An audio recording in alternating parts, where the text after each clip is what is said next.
Šeštadienis pakankamai gera diena su saulė, tai čia turbūt tik ištvermingiausių dalyko, tai mes labai turbūt stipriai nevarginsim, ką šiandien norim papasakoti, tai labiau, kadangi tema buvo web konferencija, tai mes pabandysim tiesiog pristatyti kažkokią tai, kaip evoliucionuoja web aplikacijos paprastai. Tai mes esam abu iš DevBridge kompanijos, tai pas mus projektai turbūt gavosi, kad taip nuo mažų pradeda vis plėstis į kuo toliau, tuo didesnius ir mes matom tam tikrą evoliuciją.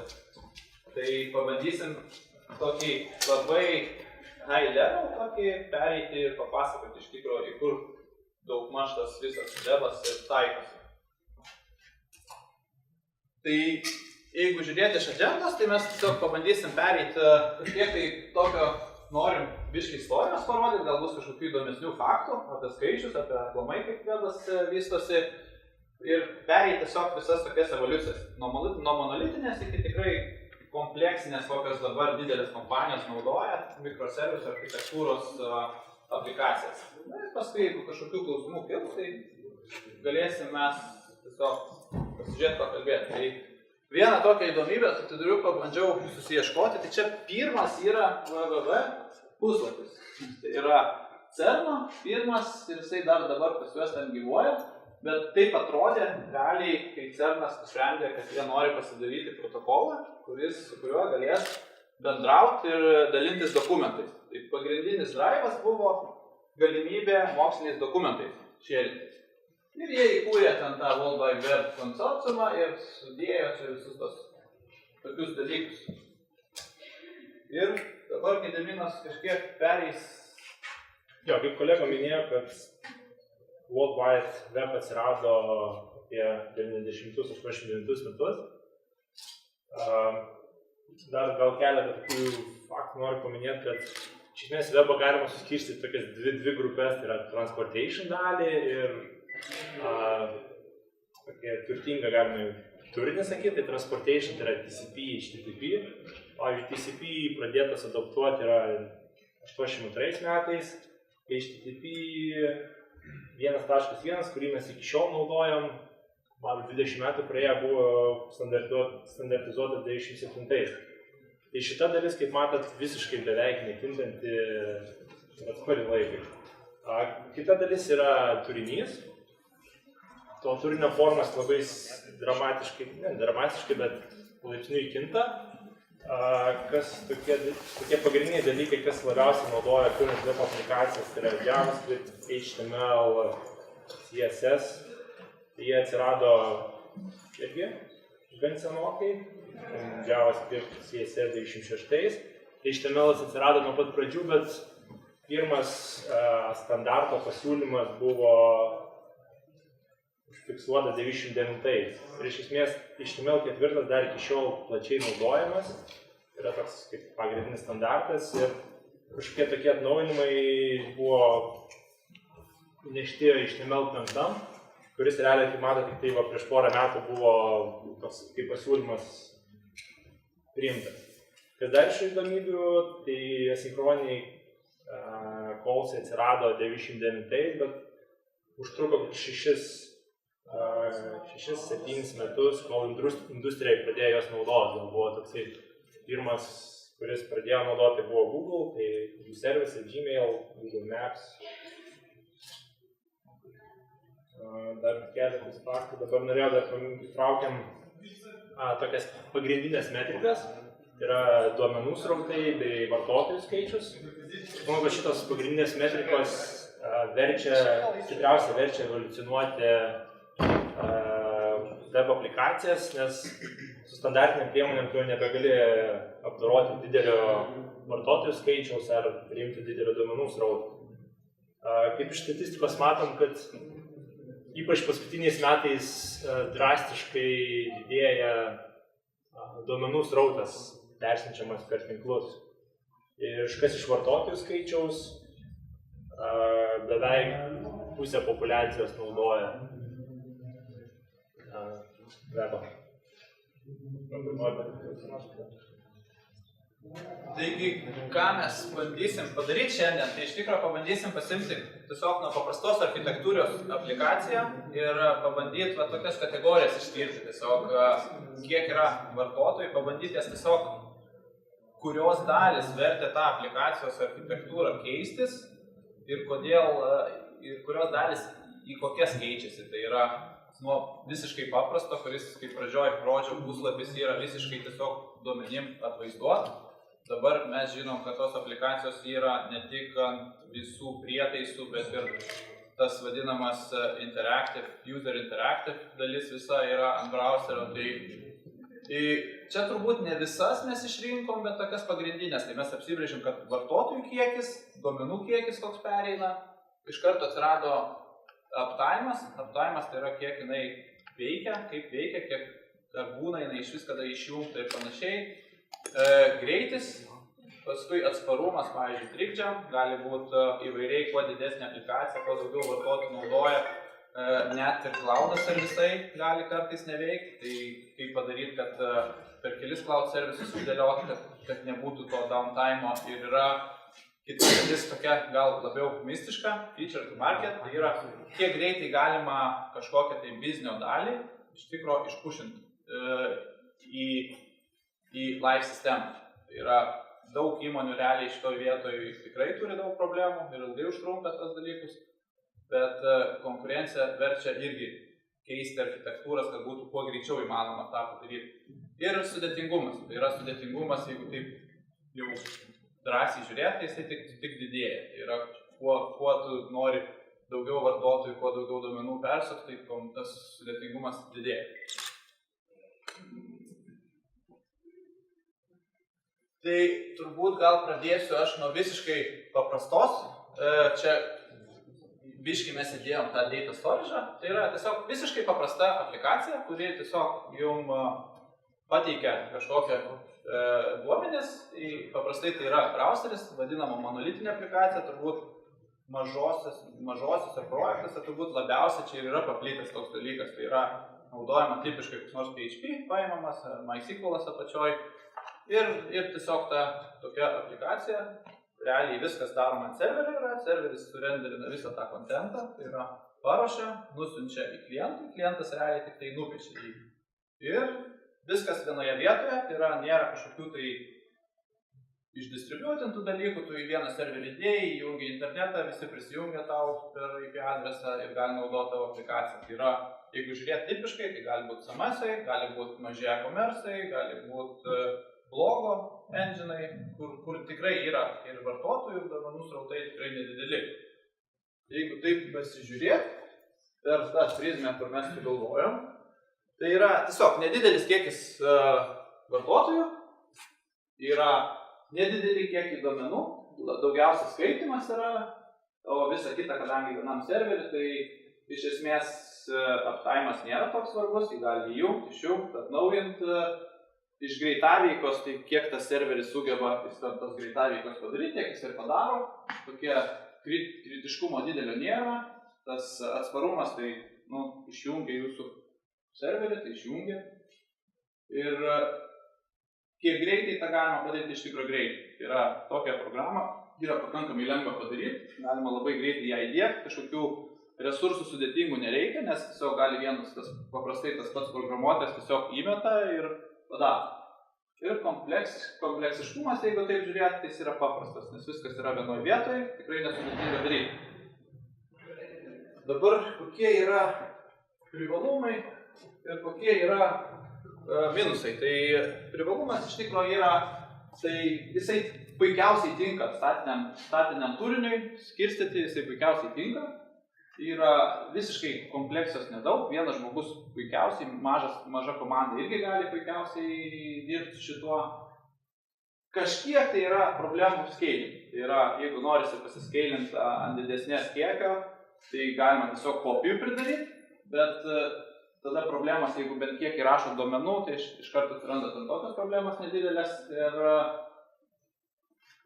labiausia turbūt jis naudojamas yra paprastiem atvejam. Jeigu yra dideli projektai, jis pradeda jau nebeužtekti jo ir tenka rinktis kitas architektūras. Tai kaip ir sakiau, tiesiog didžioji dalis darbo ant serverio ir paprastai, jeigu jūs žinot, kad jūsų stabili yra vartotojų bazė, tai yra jinai staigiai nepakyla, staigiai nepadaugėja dideliais kiekiais, tai yra neblogas. Realiai pradžiai neblogas tikrai variantas pradėti tokia.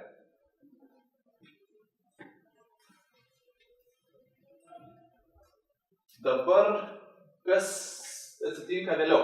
Tai jeigu mes žiūrim iš vartotojų kiekio, padaugėja vartotojų, iš karto atsiranda problema, kaip jiem visiems tą turinį pateikti. Tai pirmas tokia evoliucinis žingsnis yra, iš tikrųjų, tiesiog padaryti daugiau serverių. Tai čia kaip ir parodžiau, didžiausia dalis, pavyzdžiui, serverinę dalį, kuri tiekia tą turinį, mes ir skirstom į kelis serverius. Tai yra paprasčiausias dalis, tai yra galim duomenų bazę palikti vieną. Jinai skaitimus, realiai paprastai duomenų bazė gali skaityti tikrai daugiau negu serveris gali puslapių renderinti. Ir tas išsiskirsto per kelis, kažkoks load balanceris ant viršaus atsiranda, jisai paskirsto tarp serverių visą srautą. Reiškia, jūs jau galit pradėti daug didesniam žmonių kiekiui šitą tiekti ir su tokiais pačiais, pavyzdžiui, performance reikalavimais, kaip ir monolitinė programa. Tai jeigu vėl persižiūrėsime mes per tos visą prizmę mūsų pjūvį tarp vartotojų, tai yra jau gali šitokia architektūra vežti daug didesnį vartotojų kiekį. Kas lieka su duomenim, iš tikro, kadangi tos vietos, kaip matėt, nepasiskeilina, tai jis vis tik tinka labiau, kur yra daug skaitimo. Tai yra, jeigu daug įrašymo yra, tai iš karto pas jūs atsiras čia problema. Tai yra, jūs padidinat kiekį, kurie pas jūs ateina, jeigu skaitimą dar gali kažkiek tai kompensuoti duomenų bazę, tai jau rašymo jinai nebespės kompensuoti, jūs turėsit problemų dėl greitaveikos. Tas uptime'as kaip ir lieka lygiai toks pat, nes jeigu duomenų bazė tiesiog jums nuluš ar prapuls, tai jūs gausit realiai tą patį, tai yra jūsų servisas nebeveiks. Performance'as tai labiau čia galbūt iš greitaveikos nėra tiek svarbu, kiek didesnis vartotojų kiekis. Atsparumas tai bent jau atsiranda toks kaip bonusas, jisai iš tikro atsiranda, kad jeigu vienas application serveris pas jūs numirs, jūs vis tik puikiausiai galėsit su mažesniu kiekiu aptarnauti kitus vartotojus. Ir kiti privalumai, kurie iš tikro lieka, tai iš tikro lieka tas pats lieka, kaip sakant, paprastumas.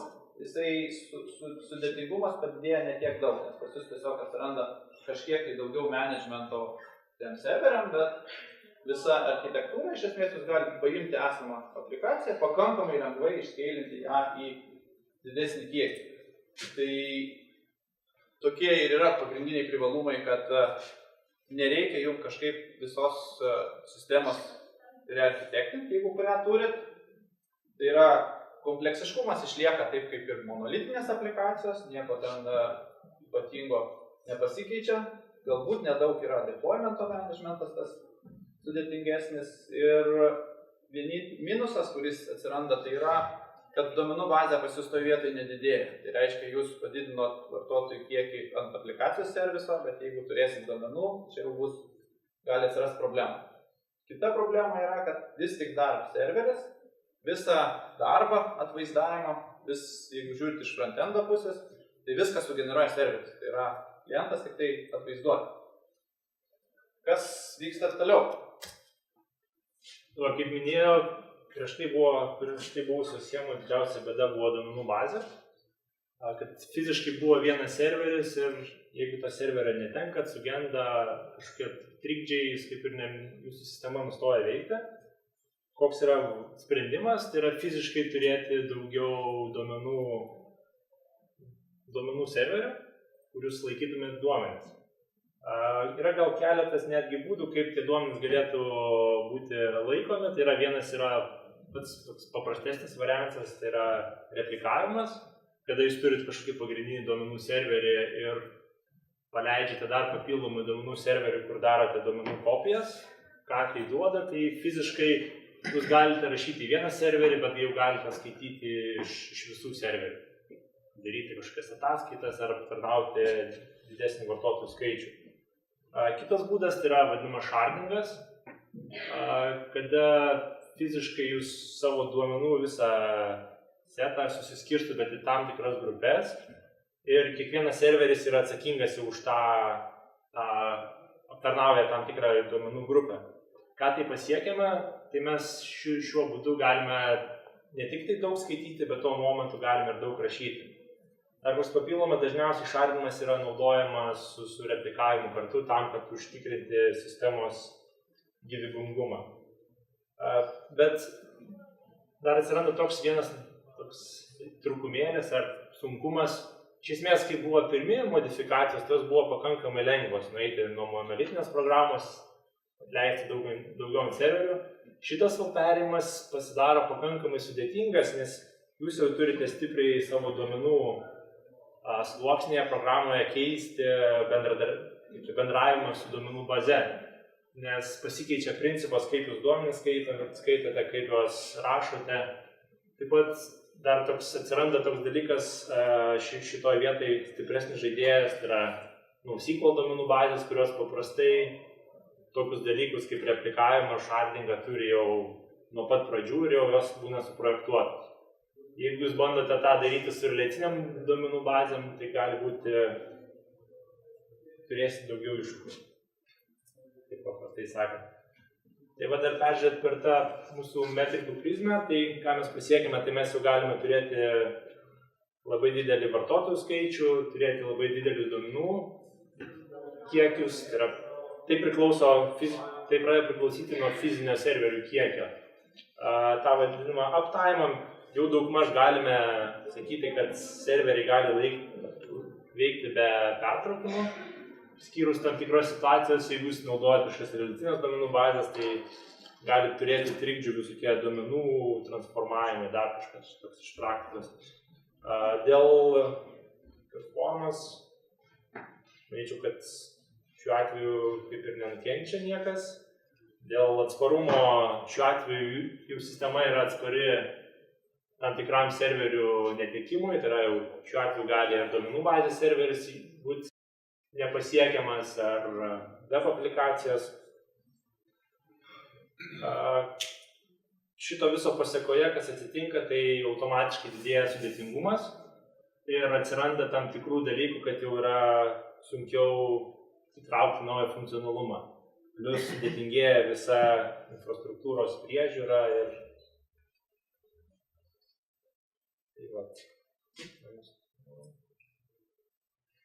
dar keletą tokių trūkumėlių dar paminėt, kad kaip ir sistema išskeilinta, gali aptarnauti nemažai vartotojų, bet atsiranda kita bėda, jeigu jūs turite savo sistemoje daug funkcionalumo ir tie funkcionalumai yra naudojami netolygiai, tai jūs jau nebegalite skirti daugiau resursų tam tikram konkrečiam funkcionalumui.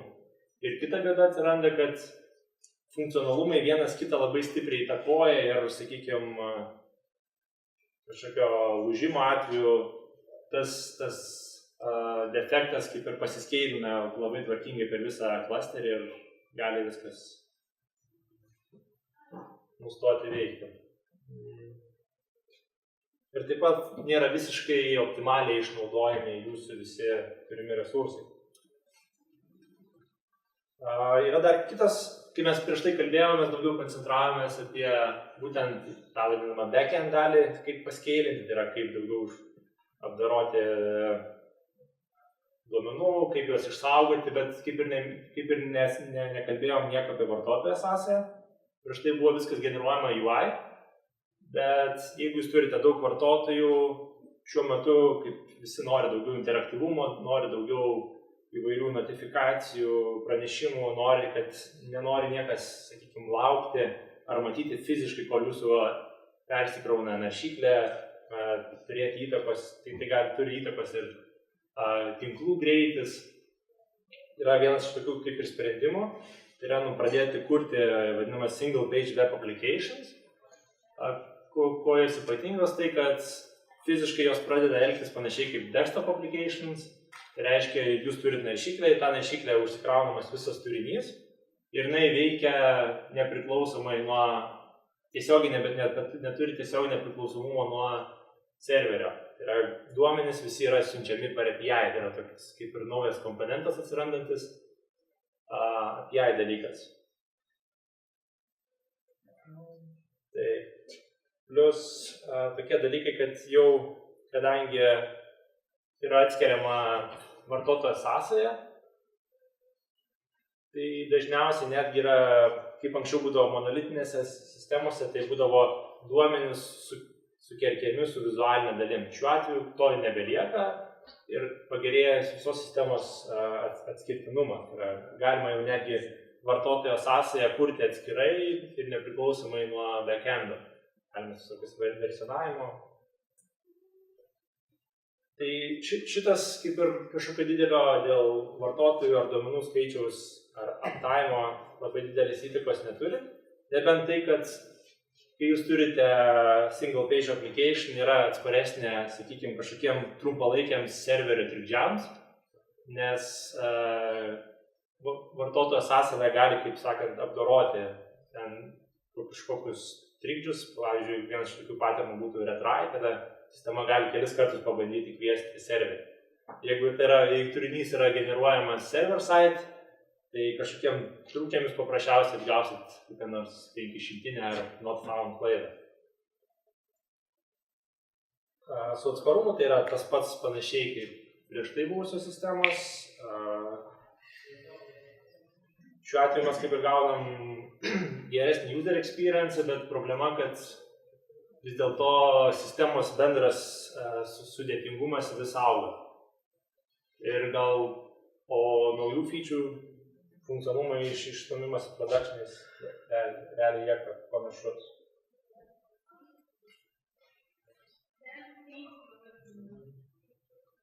Kaip minėjau, toksai komponentas atsiranda kaip API.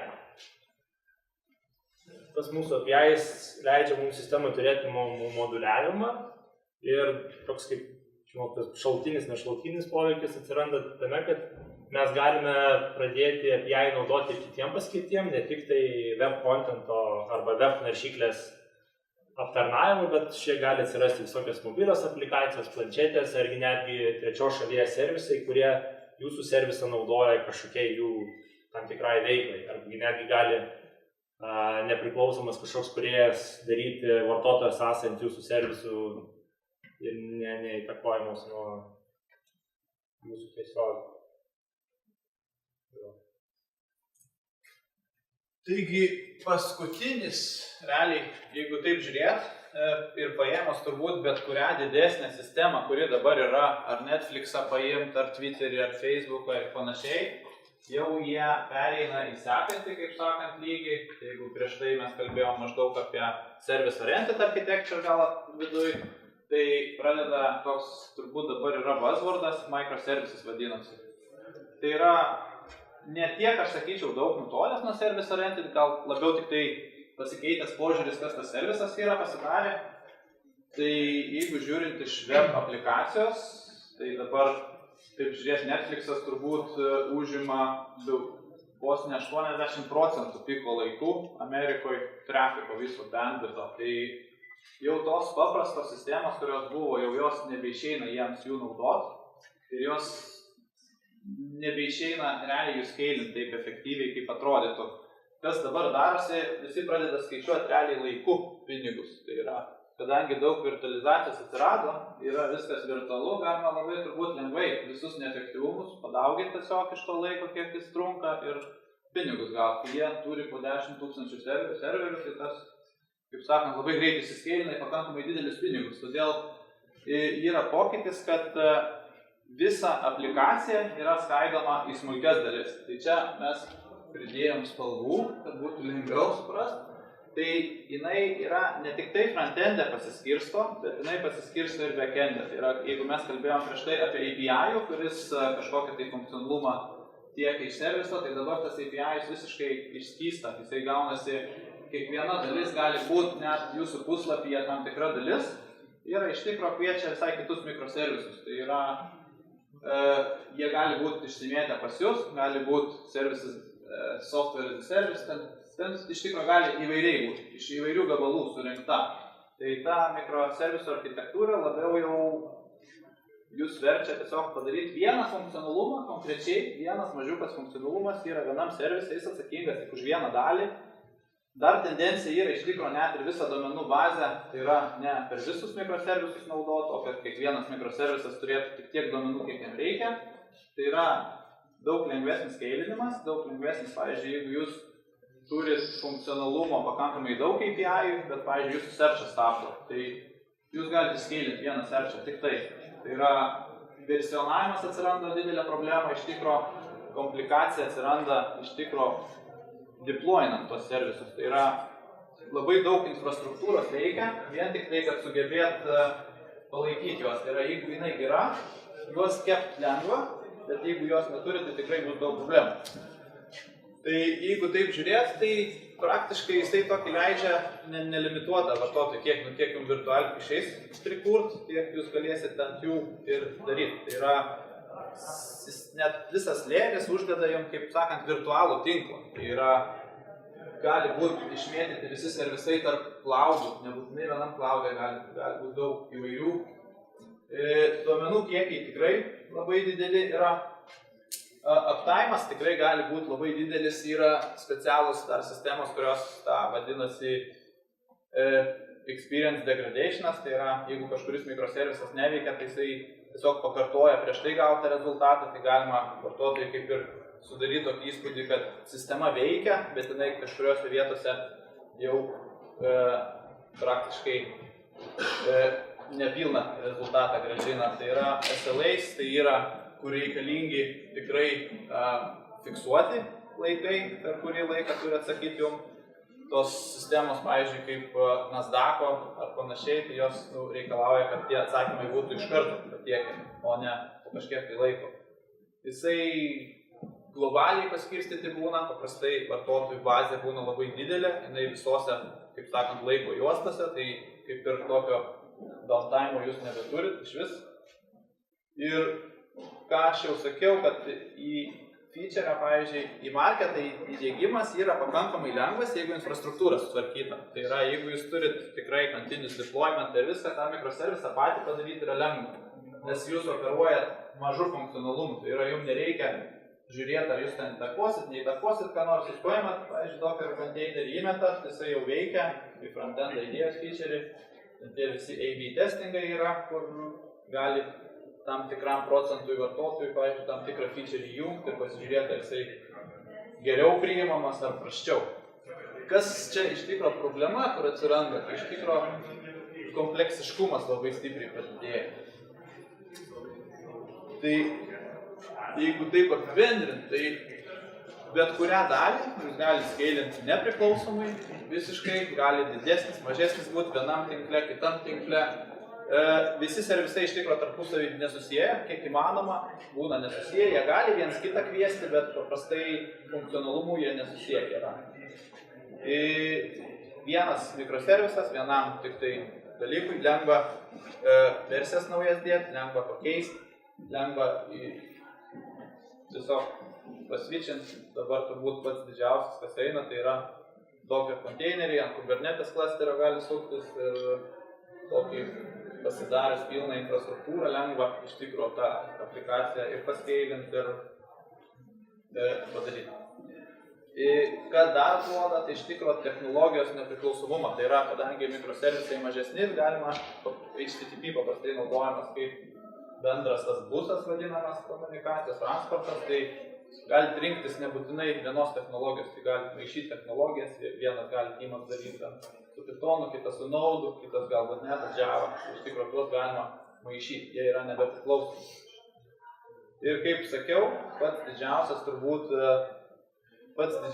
minusas, kokį gauna, tai iš tikrųjų atsiranda labai kompleksiška infrastruktūra, nes paprastai mikroservisai šerina performance, logingą, security, jie turi būti, kaip sakant, jau standartizuoti, atsiranda, kaip sakant, šitoj vietoj ta niša atsirado DevOpsam vadinamiem, kurie iš tikrųjų tą infrastruktūrą ir turi suskriptinti ir padaryti, kad lengvai skeilintųsi, lengvai dėtų versionavimą. Čia turbūt didžiausias challenge'as yra. Tai, kaip mes ir minėjom, kad kažkaip norėjom pereiti per tą web evoliuciją, tai jeigu taip apibendrint, tai stipriai jau dabar jisai yra nutolęs nuo tiek, kiek jisai pradžioje prasidėjo. Jeigu pradžioje matėt, kai tik tai puslapis kažkoks pasišėrint, tai dabar jau tas web developmentas apima ne tik vizualinę dalį, bet viskas, kas apačioje gyvena, visi servisai, visa ekosistema ir infrastruktūra. Tai jeigu studentai turbūt esat, tai pasirinkti tikrai yra daug iš ko. Yra ir frontendas, yra ir backendas, yra ir visi batch jobai apačioj, turbūt enterprise busai. Tai tikrai tas profilis toksai pasidarė, kaip sakant, tikrai daug platesnis. Tai turbūt tiek ir buvo, kiek realiai mes norėjom šiandien papasakoti jums. Ir jeigu kažkokių klausimų yra, galit klausti.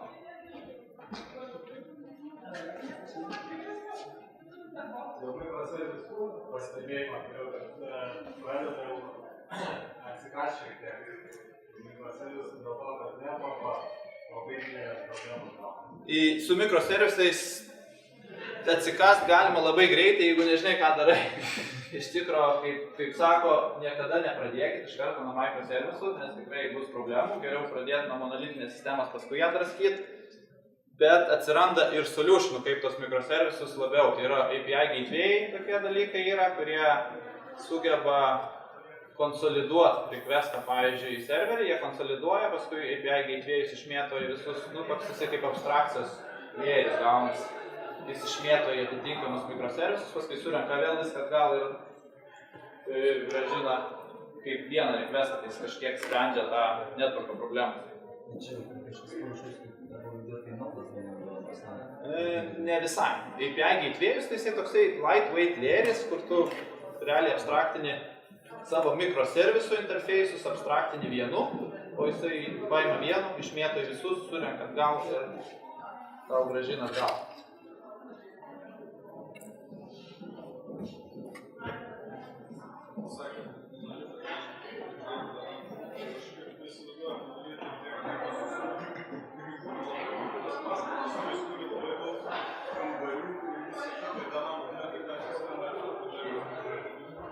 Čia galbūt labiau, kaip mes minėjom, jeigu žiūrėt nuo pradžios tą monolitą, iš tikrųjų su monolitu galima iki begalybės ten pasidaryti tokią sistemą, kur tas žmogus net vienas turbūt niekaip nesupras, kas ten kur padaryta. Bet labiau žiūrėjom, jeigu kažkokią paprastą sistemą, kaip logging arba kažkokią tai CMS-o nedidelio, tai iš tikro tas kompleksiškumas yra paprastesnis, nes tau reikia prižiūrėti vieną mašiną. Tu vieną programą turi, vieną pataisėjai, ten viskas išsideployina ir viskas. Jis toks iš tos pusės turėjau omeny, kad tas kompleksiškumas toks paprastesnis gaunas. Kaip kažkoks Amazonas ir ne? Kaip skaitosi kaip kažkokas visą platformą, nekomuose. Tai visi tikriausiai, kad ten visą mikroservisai.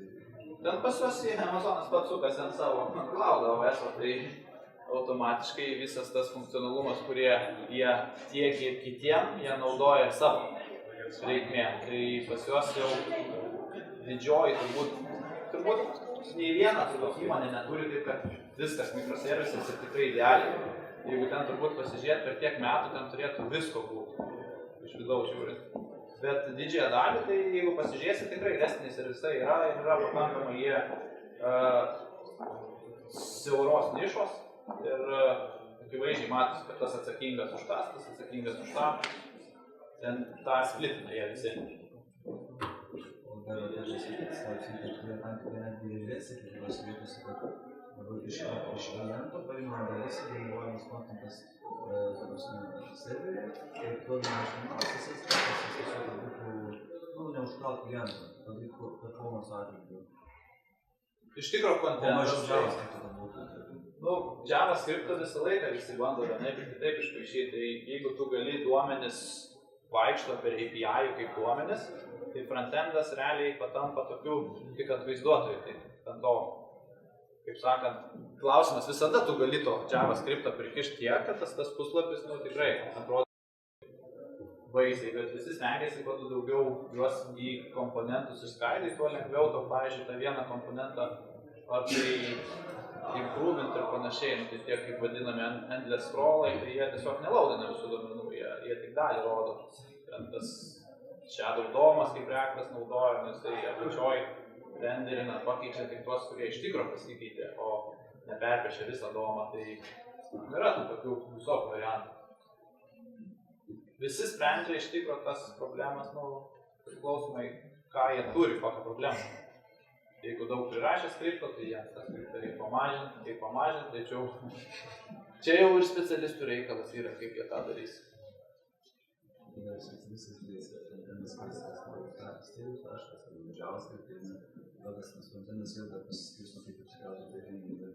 Jeigu taip žiūrėti iš tikro mūsų kompanijai, tai frontendą mes vadinam, yra, kaip sakant, du dalykai. Yra full stack developeris, tai jisai daeina iki HTML komponentų, bet jisai nestylia.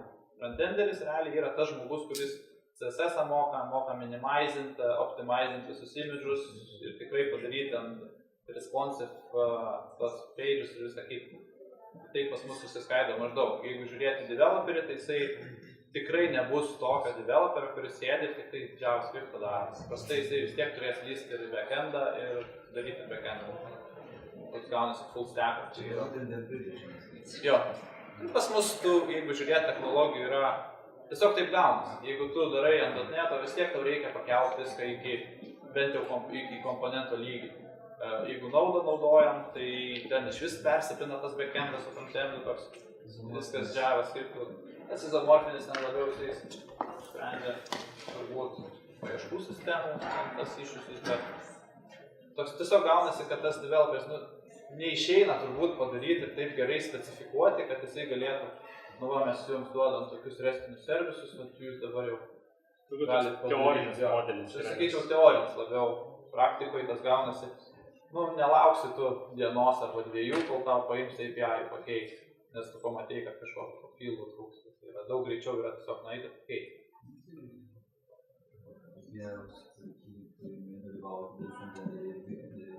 Apsitarė, kas man to reikia. Ir aišku, jeigu jie vėliau, kad mes iš klausim, tai turėtų žmonės apidarų iš tos atskiri, Yra tas toksai galbūt, yra labiau preferencas žmonių, kurie labiau įgūdė yra frontendo, kažkokį kiti įgūdė labiau backendo. Tai jeigu taip žiūrėt taską, vis tiek jie dalinasi paprastą taską, bet kuris gali developeris padaryti, jisai padaro frontendą, backendą, bet jeigu yra sudėtingesnis frontendas, jis galbūt daugiau pasišiftina pas vieną, sudėtingesnis backendas, jis pasišiftina pas kitą. Pakankamai privalumas yra iš tikro pakankamai universalus developeriai, nes į vienas mokėti programuoti. Jo, mokėti čia būtų turbūt pirmas dalykas.